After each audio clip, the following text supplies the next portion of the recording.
Y este es el esquema que les hablaba yo de las normas, de las organizaciones y de los recursos súper necesarios para el trabajo más armónico de un trabajo de una organización, y que debería apoyarse con estos dos elementos que van a constituir más, se van a constituir más materialmente, que sería la institucionalidad, donde estamos hablando de lo que son los gobiernos locales, lo que son todos los apoyos institucionales más formales, y las capacidades que se van generando localmente para poder construir un trabajo de una organización. Y en este intersticio, ¿cierto?, aparecen todos estos factores que van a influir en cómo este esquema debería fortalecer el esquema de trabajo de una agrupación. Bueno, acá vamos a ver entonces algunas de las imágenes, alguna síntesis de lo que se vio en estas distintas experiencias que vimos. Lo que pasa en Japón, ¿cierto?, que es lo que está en el círculo de arriba, lo que es Indonesia y Chile. Y me pareció importante e interesante mostrar este plano, que es la forma en que ven desde Japón el mundo, ¿cierto?, que Japón está en el centro del mundo y nosotros estamos como enfrente y a miles de kilómetros de distancia a través del mar, pero ellos son el centro, mientras que los planos normales nuestros siempre está como perdidos en una esquinita. Y bueno, y aquí tenemos una imagen de los niños cuando fuimos a hacer una de las presentaciones, en que están siempre muy interesados, y en general la gente es muy como muy seria en los momentos en que trabajo en grupo, etcétera. Todo está como muy realmente incorporado en sus intereses en ese momento, o así se siente por lo menos. Bueno, estas son las los tres países, entonces, para que tengamos una idea, ¿cierto? Por ejemplo, en la población, en Japón son 126 millones de habitantes, en Indonesia 337 millones, y en Chile 15.328.000. O sea, hay una diferencia enorme. A lo mejor, como decía Don Nelson, no podemos traer ejemplos y aplicarlos directamente, pero sí yo creo que hay, de cierta manera, elementos que podemos rescatar de cada uno de los lugares. Dale nomás.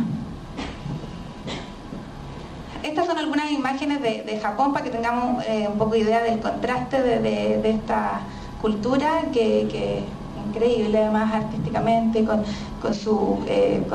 jóvenes y modas contemporáneas, sus edificios, etcétera, pero al mismo tiempo tienen toda esta resguardo de su cultura histórica, de sus barrios, de sus áreas rurales, etcétera. Y es justamente uno de esos lugares donde fuimos a ver una de las comunidades, que es donde es más fácil también aplicar en cierta medida el trabajo de este profesor, que él apoyaba y asesoraba a muchas organizaciones y gobiernos locales para trabajar un poco su forma de ver este sistema de organizaciones comunitarias. Estas son algunas imágenes para que veamos el contraste de la diversidad que podíamos encontrar, y lo difícil es hacer esto en las ciudades. Realmente nosotros preguntamos, y bueno, ¿y qué pasa con este tipo de organizaciones aquí mismo en Nagoya o en otras ciudades como grandes? Y era mucho más difícil realmente encontrar resultados más concretos. A lo que vimos en el lugar de visita, ¿vale?, que era Ida City, que era una ciudad mucho más pequeña,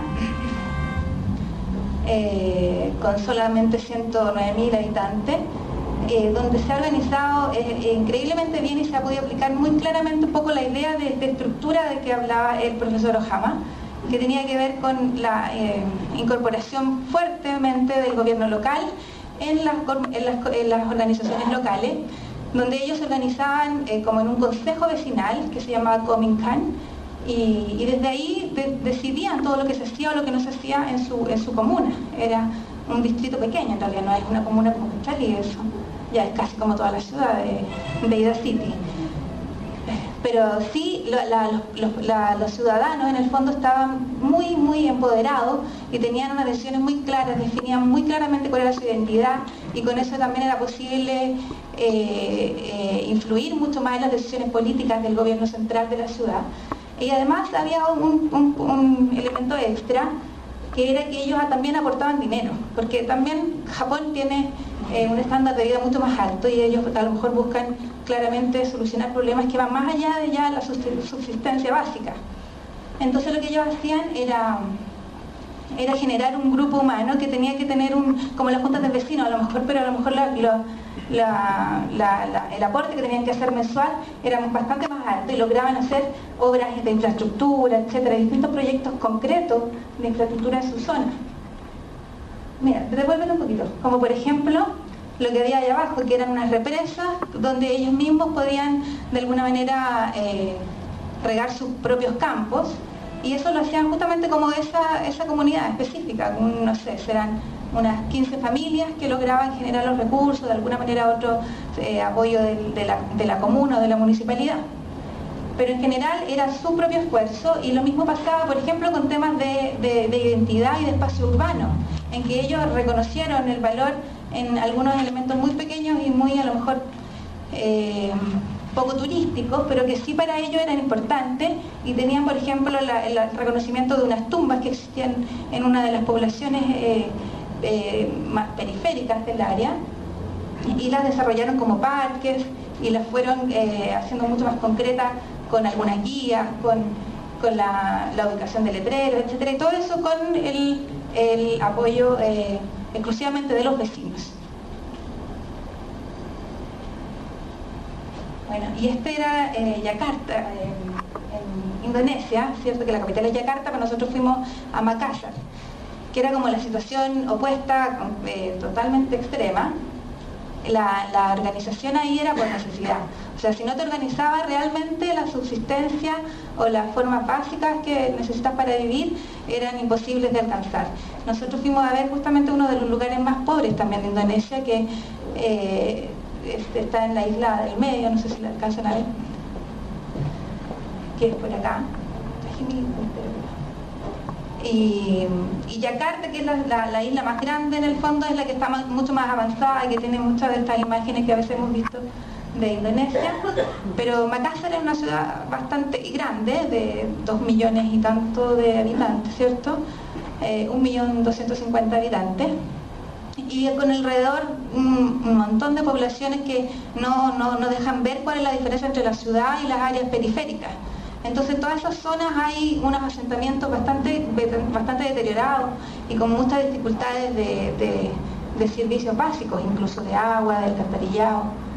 Y en ese caso era imprescindible que la gente se organizara. Y ese era el apoyo que estaba haciendo también ahí el profesor, con un equipo grande de la gente que era ex becaria también de JICA, que hicieron un grupo de PLSD Indonesia se llamaba, donde también apoyaban a las municipalidades y apoyaban al gobierno para generar las fortalezas en los grupos comunitarios. Primero que nada encontrarlas, ¿cierto? Descubrirlas y tratar de mejorar la condición de vida de varios de estos grupos de personas. Dale. Estas son algunas imágenes de la ciudad, bastante más caótica, colores, la gente busca encontrar sus sistemas de subsistencia económico de muchas maneras. Dale más. Y estos son algunos de los grupos que vimos, en que encontramos elementos muy valiosos, por ejemplo, este grupo de artesanas, que en el fondo era un grupo que nació siendo esposas de campesinos que no tenían que hacer y que necesitaban de alguna manera tener más dinero para sus familias, y fueron creando un grupo de artesanas que ahora ya era famosísimo a nivel internacional en Indonesia. Tenían una fabricación increíble de unas artesanías en vegetales, ¿cierto? Y lograron generar en el fondo un valor agregado a su producto, lograron descubrir cuál era su propia potencialidad y posicionarse en el contexto, en el mercado ya ni siquiera local, en un mercado casi internacional. Bueno, y acá llegamos un poco a lo que es el caso de la palmilla, que estamos, yo creo que en un punto intermedio, obviamente, de lo que podía ser el gran desarrollo que tiene Japón en sus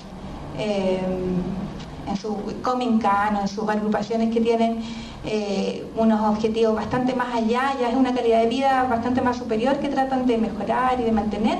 Nosotros estamos tratando de mejorar todavía nuestros barrios, mejorar de alguna manera la fortaleza y el empoderamiento de la población, que está bastante deteriorado en el fondo después de la historia de nuestro país, en que muchas organizaciones se terminaron, en que se terminó un poco con la